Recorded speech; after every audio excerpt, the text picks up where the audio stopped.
Hey guys, I know it's been a while since I created a video. So I think the last video we created was on my Ford Maverick.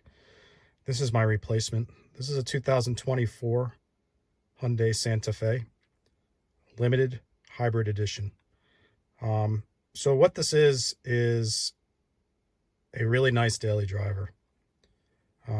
This is definitely much nicer than the Maverick ever was or ever could be. And don't get me wrong, I did eventually enjoy the Maverick enough to keep it for a little bit of time.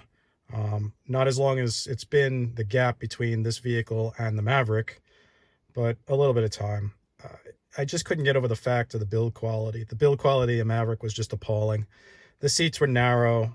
It wasn't particularly comfortable on long trips. It was loud on the road. Um, Even though it did get exceedingly fantastic fuel economy, it just was not a very nice vehicle. Um, the bed was nice. It was versatile, I guess, but for what it was, it just wasn't for me. I mean, I'm sure there's plenty of people out there that do like it and do enjoy it and think it's the best thing ever, but um, the thing is it was a great $23,000 vehicle, but it's a terrible $33,000 vehicle. They just don't have the quality involvement in them to make a $33,000 vehicle like that. I mean, at $33,000, I would have higher expectations. Quite frankly, I would probably just go out and buy a nice Corolla and get some roof racks and strap wood to the top of it and use the Corolla. Or buy a used pickup truck, but not anything modern. So let's talk about this thing. So this is my 2024 Hyundai Santa Fe. And it's a love-hate relationship, much like most of the things in my life. I do absolutely love the way it drives. It is phenomenal to drive. It's actually one of the nicest vehicles I've ever driven. And I've had Cadillacs, and I've had Lincolns, and I've had, big body cars, American cars that floated down the road. This is pretty close. It is extremely well insulated, and extremely quiet on the road. 75 miles an hour, 80 miles an hour. You could have a nice, relaxing conversation with your passengers and not have to hear anything on the outside. And this thing has run flats on it. Once I put a nice set of Michelin tires or even Vogues, this thing will float down the road and you won't hear a thing. Now, it will affect my fuel economy, and that's true, but I like quiet. So to me, build quality is number one, quiet's number two, and then ease of self-maintenance is number three, which we'll get to all those things. What I will say is that this vehicle, the interior is absolutely beautiful. I love the way you could change the lighting. This one has I guess they're like, well, I'm going to call them tan colored seats. They're like a light brown. Peanut butter is what my wife calls them. It is extremely nice in here.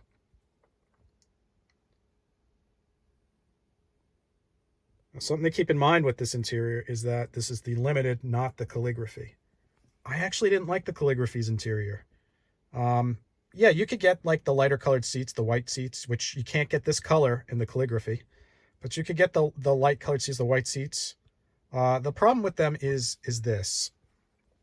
So on the calligraphy, the seat cushion has fold out extenders for the legs, but they only work if you're probably 4 feet tall because they don't fold flat. They only come out like this. So they actually just take up room in the footwell so your legs don't fit well. Then because that exists, this seat is actually almost 3 inches shorter because it folds out. So as a result, there's a hard beam that runs right here. And it makes your legs go numb because when you're tall, you want the support on the back of your legs. But unfortunately, when you're tall and you have those seats, you have no support on your legs because even with the thing folded out, your legs will never touch it. So it was really kind of pointless for me to buy the calligraphy. Yeah, it would have had the heads-up display, which honestly, after dealing with the electronics in this car, I can be honest, I'd probably be really annoyed by the heads-up display like I am with most of the electronics in here. So I don't know that that would actually do anything for me. So let's talk about the electronics. That's kind of the elephant in the room here. Something I want to point out, I guess, actually before the electronics, is the shape of the steering wheel. It's round, but it's too small. And the reason why is because my driving position is here. So if I'm driving here, and this is where my head is, and this is actually where my head is. This is not like something attached to my head where it's above.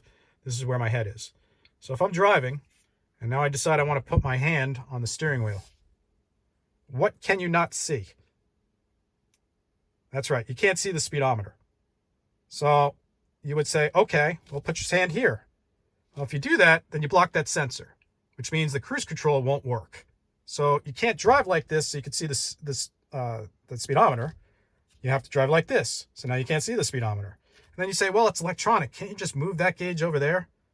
No, because Hyundai, their engineers, they're the people that develop the actual technology, are morons. And we'll get to reason why they're morons in a second, but that's one of the few reasons, or many reasons, I absolutely hate electronics in new cars. Now, I don't want to make this sound like it's a complaint about the vehicle as a whole, because as a whole, I actually really like the car. I think the car is a phenomenal vehicle to drive.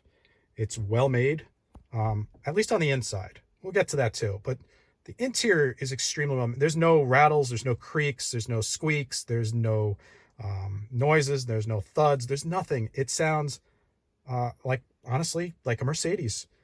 You get no rattles whatsoever, and it's really, really quiet. So with no rattles in a really, really quiet car, it just feels extremely well made.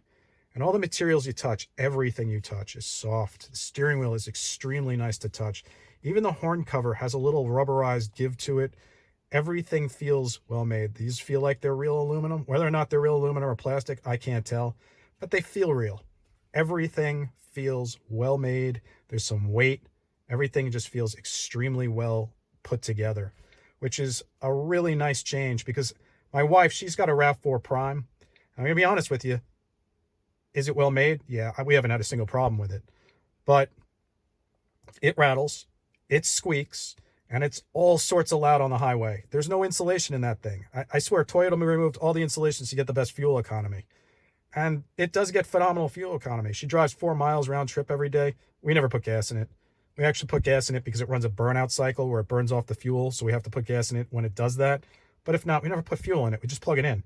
I plug it into a standard 110. We don't have any of those fancy things at home. She doesn't drive enough, so every weekend we plug it in. Right now she's not home.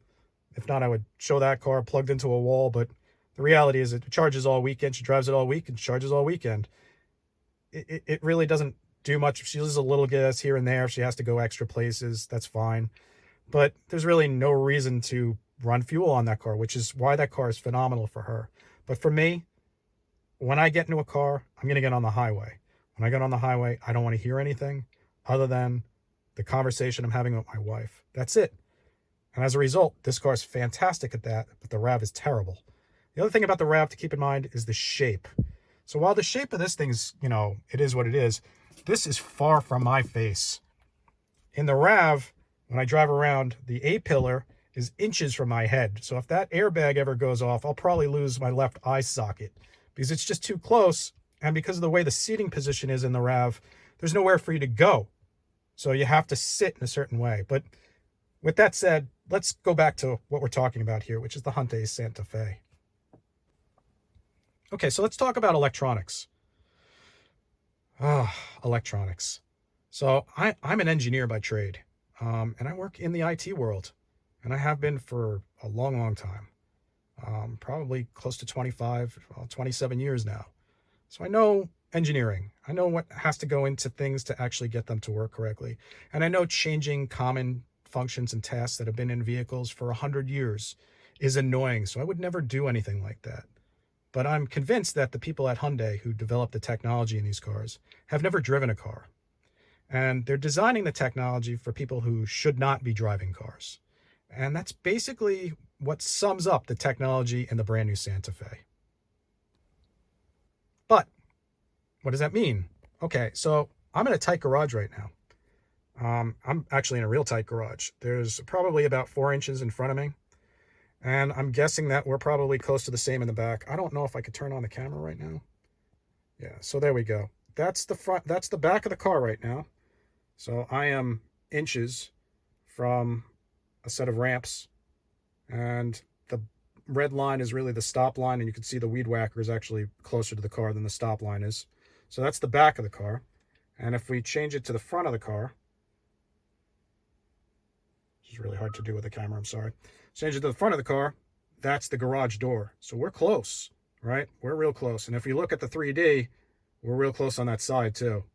So what happens is if you try to back into a garage that's tight, Hyundai, in their infinite wisdom, has added parking sensors, which don't shut off. There's no way to permanently disable them. So what happens is when the parking sensors are on, the car will autonomously brake and won't allow you to park in a garage. So you can hold this button down for 3 seconds, which disables the autonomous the autonomous braking. See if we could do it. Yep. See, parking collision detection avoidance is turned off, but it's turned off in park, because once you go to drive, it turns it back on. And then once you go to reverse, it turns it back on. And then once you go back to drive, it turns it back on. And it's not because you turn the car off and turn the car back on. It does it anyway. So there's no way to disable it permanently, which is really annoying when you have to drive into a car in a location that's tight, like New York City. It's tight.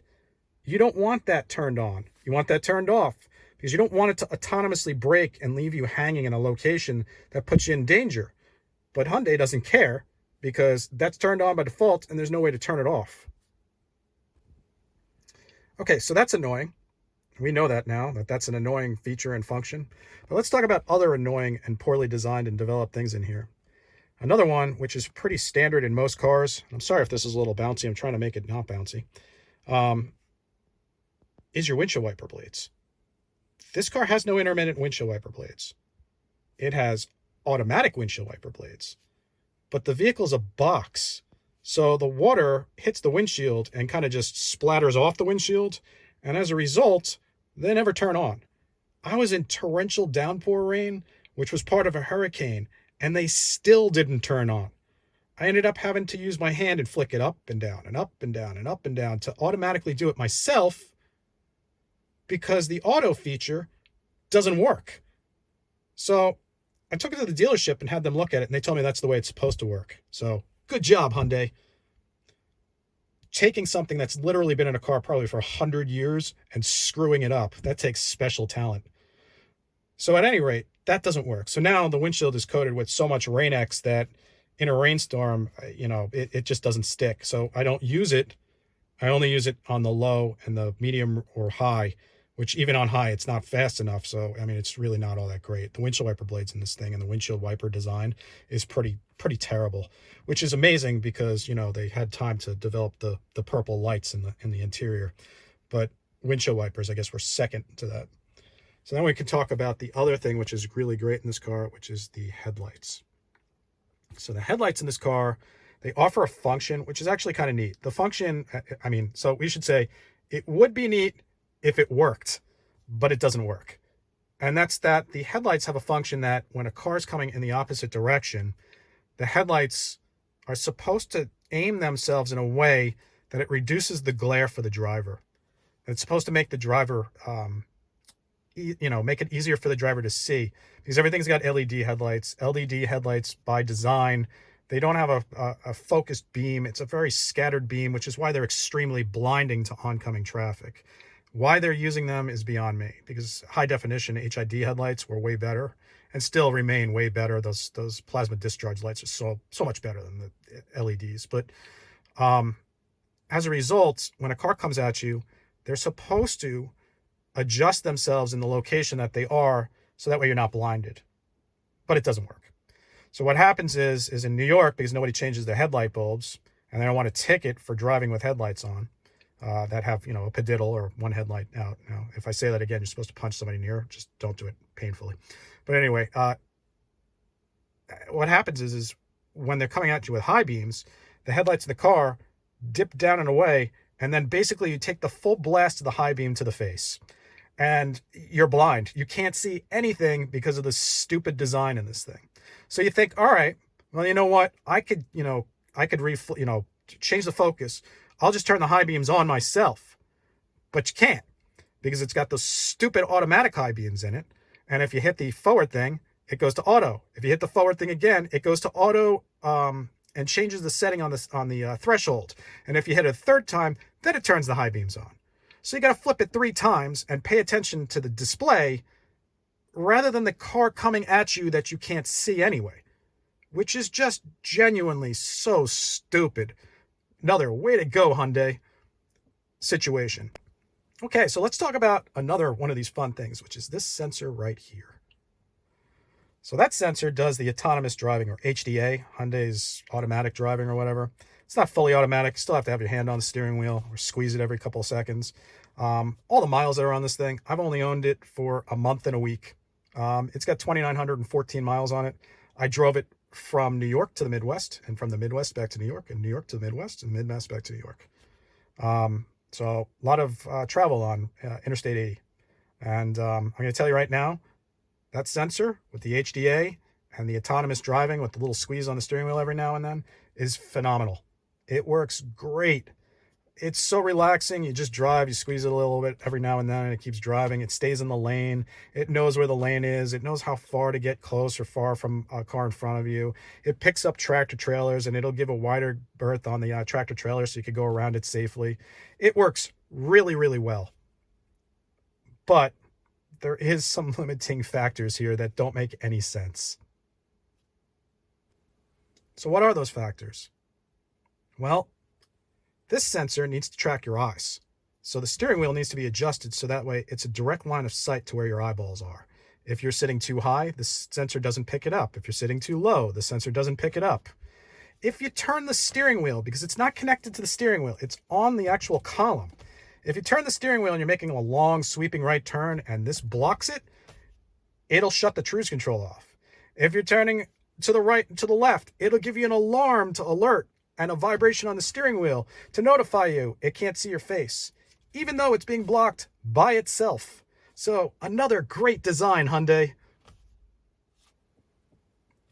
Something else to add with this is that even though this blocks it or this blocks it, if you wear polarized sunglasses, that also blocks it. So if the system sees you wearing polarized sunglasses and you're driving into the sun on a major highway, you have the choice between being blind or not using cruise control, because there's no way to turn this crap off. There's no regular cruise control in this car. All you have is this garbage sensor that needs to see your face, that's in a poor place, that can't see you even when you make turns by the own steering wheel. Again, these are brilliant things that Hyundai has designed. Yeah. Another thing about that sensor, which is pretty interesting, is that this sensor and the gear shift lever. So I'm tall, right? So I'm tall, and my knee, luckily, just clears it when I'm sitting in the car in a normal position.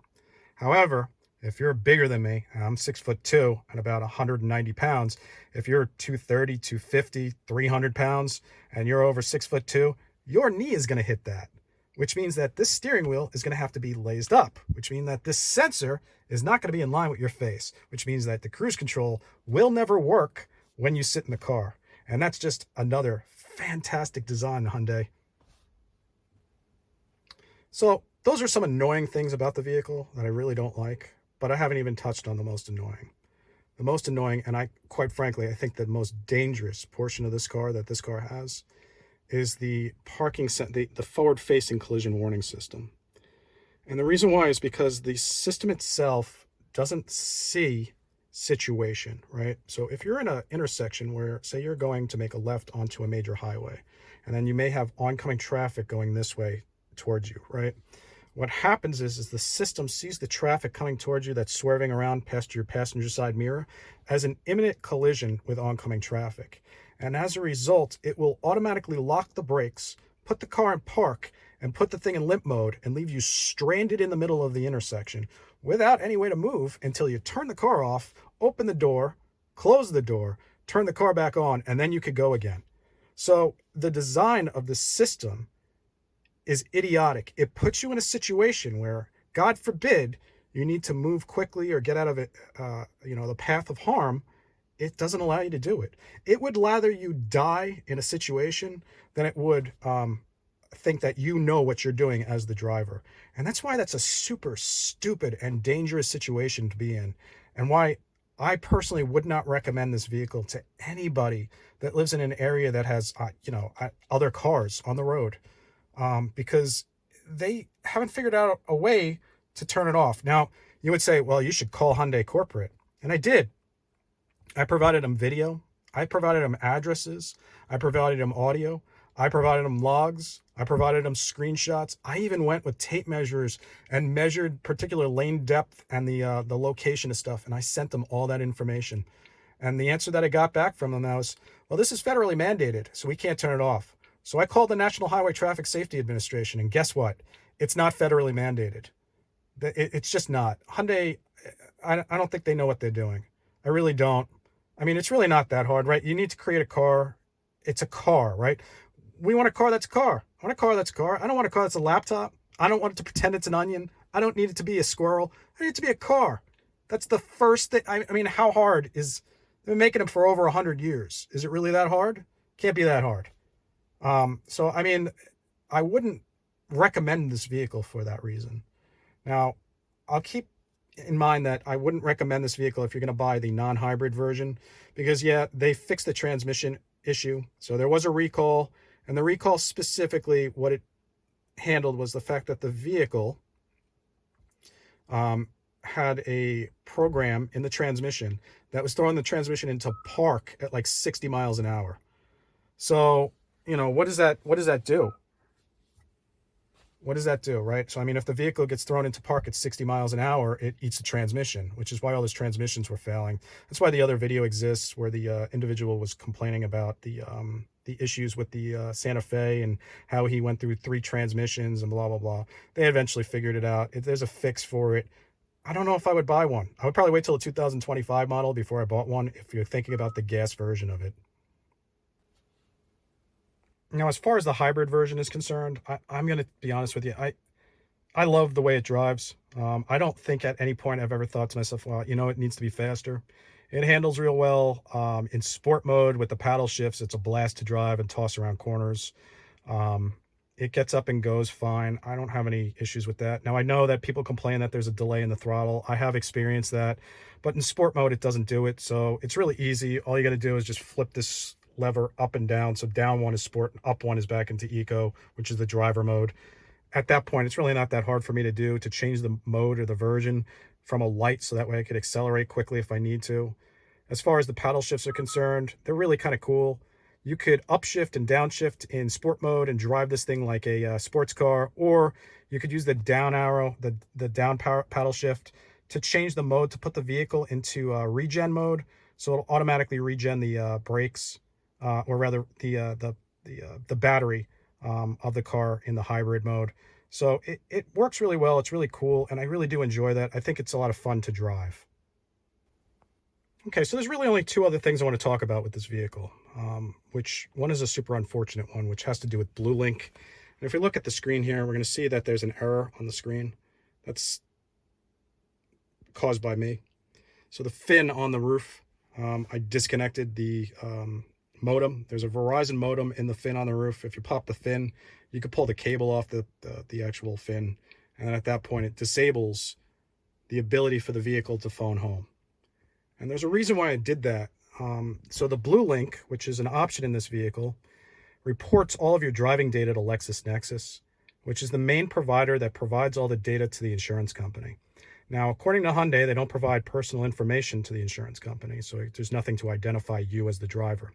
However, they report the VIN number of the vehicle, which the Department of Motor Vehicle has your VIN number registered to your name. So it's really easy and common sense for an insurance company to figure out who is driving the vehicle. And as a result, the Hyundai basically reports everything you do to the insurance company. Now, you can opt out of this, but even when you opt out, there's no way to disable the stupid link from the car to the actual main site, the main location. So that means that they could still see or access your data, which is a problem for me. I think that's a problem for security reasons. I think that's a problem for a variety of reasons. But for me, I didn't really like that idea. So what I did is I decided, you know what? I'm going to cancel them. So I went into the fin on the roof and I pulled the cable, and now the thing can't communicate home. So that means I can't get updates unless I go to the actual dealership. But you know what? I'd rather go to the dealership for an update than have to get a letter from my insurance company about how they've increased my rate because the car reported me doing something. So you probably ask like, well, maybe you should just drive as a safer driver.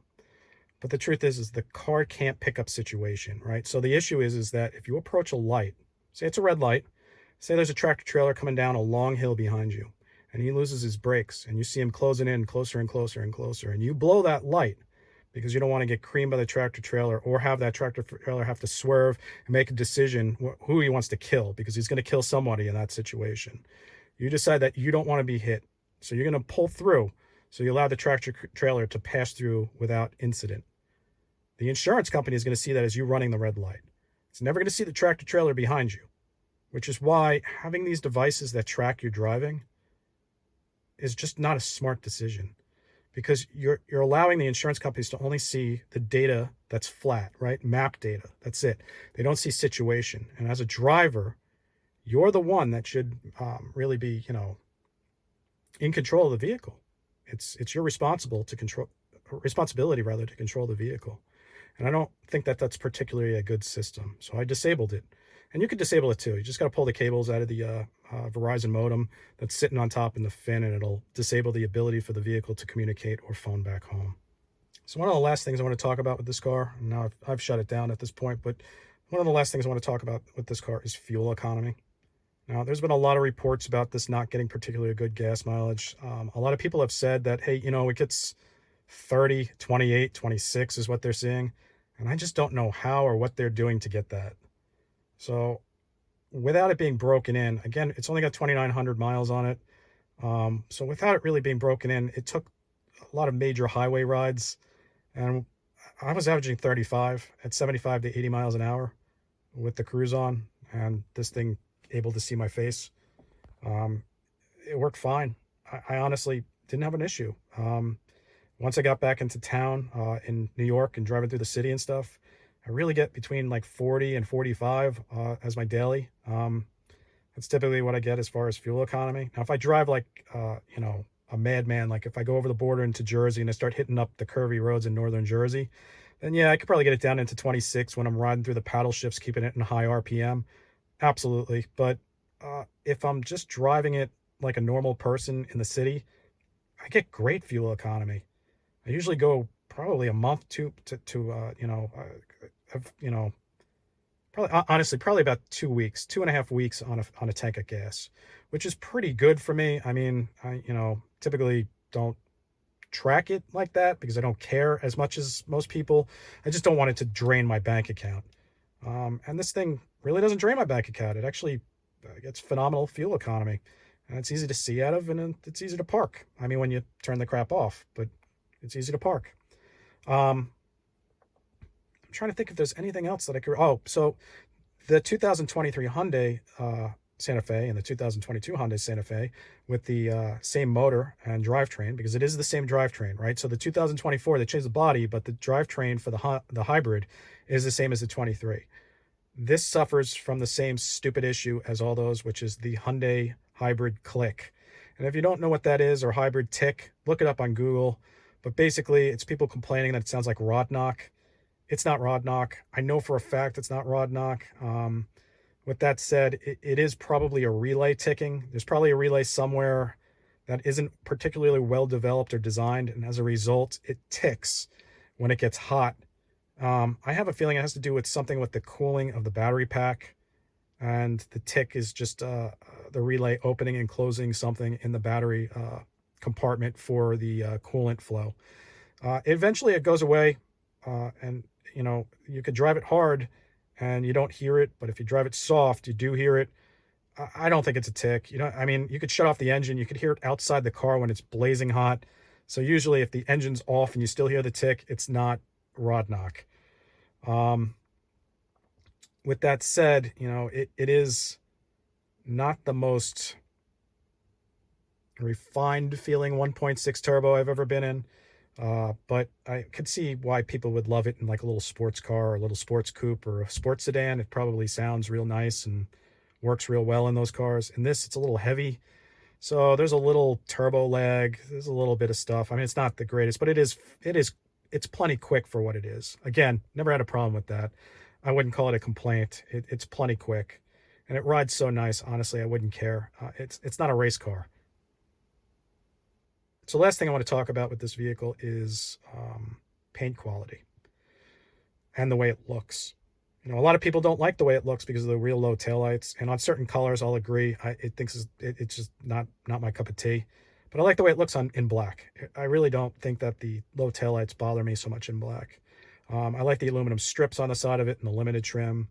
Um, you know, it looks nice.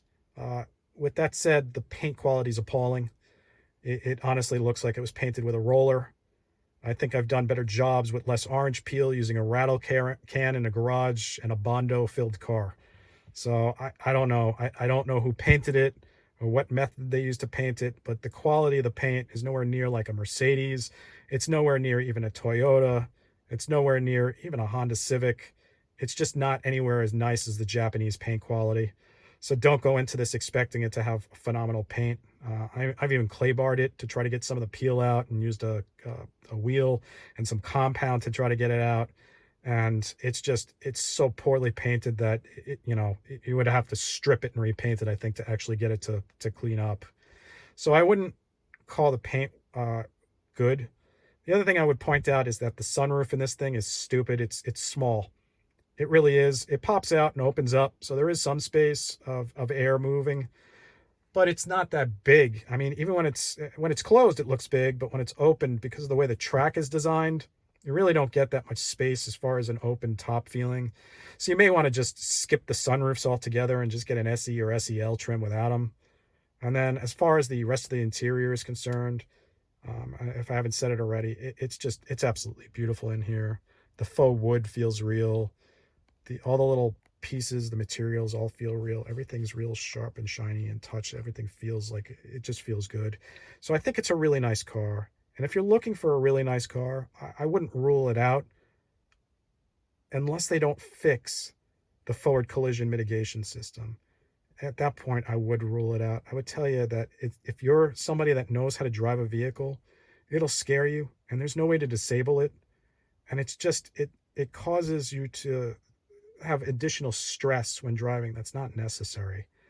And it's just not well designed or well developed yet. Maybe over time it'll get better. Maybe they'll update something. Maybe I'll have to reconnect the tail fin in order to get the update. But I gotta be honest with you, I just don't think it's all that great. Um, I really think that having none of this stuff in a car makes you a lot safer. It's really designed for people that shouldn't be driving in the first place. So that's my take on the Hyundai. Hopefully you enjoyed this review. I would tell you to like and subscribe, but I rarely post anything on here. So if you see something, feel free to watch it. If not, understand. And you guys have a good one.